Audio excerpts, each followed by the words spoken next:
সেদিন বাসায় একটা অনুষ্ঠান ছিল, তো হঠাৎ করেই চিকেন রোস্ট রান্না করা হয়েছিল। সেই রেসিপিটাই আমি আপনাদের সাথে আজকে শেয়ার করছি। আশা করি আপনাদের ভালো লাগবে। এখানে চিকেন রোস্ট রান্না করার জন্য আমি 2টা দেশি মুরগি নিয়ে নিয়েছি। আপনারা চাইলে সোনালী মুরগি দিয়েও এই চিকেন রোস্টটা রান্না করতে পারেন, তবে আমি আপনাদেরকে বলবো ফার্মের মুরগি দিয়ে করবেন না, হয় দেশি মুরগি বা সোনালী মুরগি দিয়ে চিকেন রোস্টটা রান্না করবেন, তাতে করে রোস্টটা খেতে ভালো লাগবে।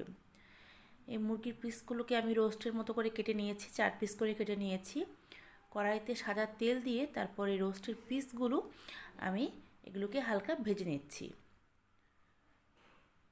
2 সাইড খুব সুন্দর করে আমরা ভেজে নেব। তেলের মধ্যে খুব ভালো করে ভেজে নিচ্ছি। ভাজা হয়ে গেলে এই রোস্টের পিসগুলো আমি উঠিয়ে রেখেছি।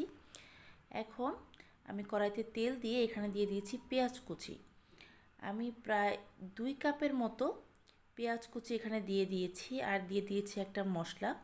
এখানে 1 টেবিল চামচ আদা বাটা, 1 চা চামচ রসুন বাটা, 8-10টার মতো কাজু বাদামের পেস্ট, 1 চামচ আস্ত জিরা বাটা, তারপর দিয়ে দিয়েছি 2-3টার মতো কাঁচামরিচ, আর দিয়ে দিলাম স্বাদ মতো লবণ। এটা দিয়ে এই মশলাটাকে খুব ভালো করে আমরা পেঁয়াজের সাথে একটু মিক্সড করে নেব, আর ভালো করে একটু কষিয়ে নেব, যাতে করে মশলার কাঁচা স্মেলটা না থাকে। এখন আমি দিয়ে দেবো 1/2 চামচ হলুদ গুঁড়ো, সাথে দিয়ে দিলাম 1/2 চামচের মতো শুকনো মরিচের গুঁড়ো। দিয়ে মশলাটাকে খুব ভালো করে মিক্সড করে দিচ্ছি। সাথে আমি দিয়ে দেব 1 চিমটি ফুড কালার। এটা জর্দার ফুড কালারটা আমি ব্যবহার করেছি, যাতে রোস্টটা রান্না করলে পরে দেখতে সুন্দর লাগে। আর সামান্য একটু জল দিয়ে দিলাম হাত দিয়ে, যাতে করে মশলাটা পুড়ে না যায়। এখন খুব ভালো করে আমি মিক্সড করে দিচ্ছি। মশলাটা কিন্তু একটু ভালো মতো কষিয়ে নিতে হবে। আমার এই রেসিপিগুলো আপনাদের ভালো লেগে থাকলে আমার চ্যানেলটা সাবস্ক্রাইব করে দেবেন, পাশে থাকা বেল আইকনটা ক্লিক করে দেবেন। আমি যখনই নতুন কোনো রেসিপি আপলোড করব, আপনি সবার আগে নোটিফিকেশন পেয়ে যাবেন।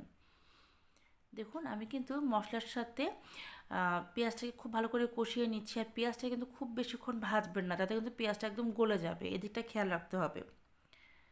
এখন যে চিকেনের পিসগুলো আমি ভেজে রেখেছিলাম, সেই চিকেনের পিসগুলো আমি দিয়ে দিলাম।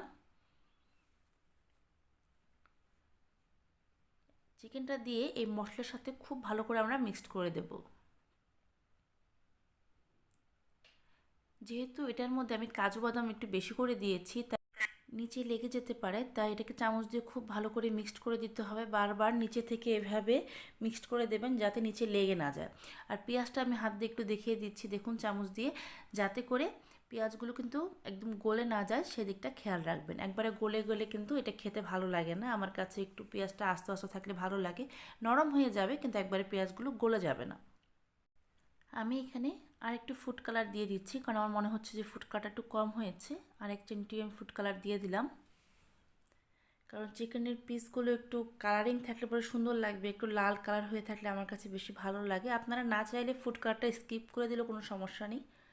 এটা শুধু একটু সুন্দর কালার হওয়ার জন্য দিয়েছি। দেখুন, ফুড কালারটা দেওয়ার পর কিন্তু কালারটা কতটা সুন্দর হয়েছে। এখন চিকেনটাকে খুব ভালো করে আমি মিক্সড করে দিচ্ছি।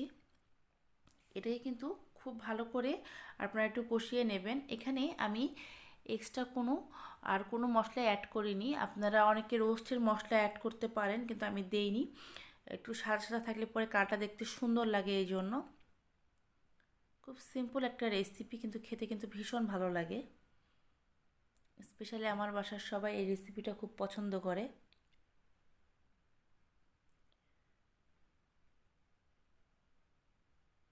যখন দেখবেন যে তেল উপরে ভেসে উঠেছে, তখন বুঝবেন যেটা অনেকটাই হয়ে এসছে।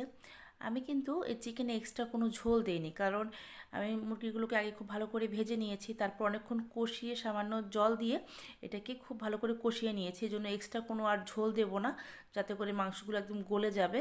আপনারা যদি মনে করেন যে না, চিকেনের পিসগুলো সিদ্ধ হয়নি, সেই ক্ষেত্রে একটু ঝোল দিতে পারেন। বা যদি মনে করেন একটু গ্রেভি রাখবেন, সেই ক্ষেত্রেও কিন্তু একটু ঝোল দেবেন। আমি গ্রেভি রাখবো না, এই শুকনো শুকনো চিকেনের রোস্টে আমার কাছে বেশি ভালো লাগে। আর চিকেনের পিসগুলো কিন্তু এমনিতেই সিদ্ধ হয়ে যাবে। হয়ে গেছে, আমি বাটিতে সার্ভ করে নিয়েছি। দেখুন কালারটা কতটা সুন্দর হয়েছে, খেতেও খুবই ভালো হয়েছে। আপনারা বাসায় ট্রাই করলে অবশ্যই আমাকে কমেন্ট করে জানাবেন আপনাদের কেমন লেগেছে।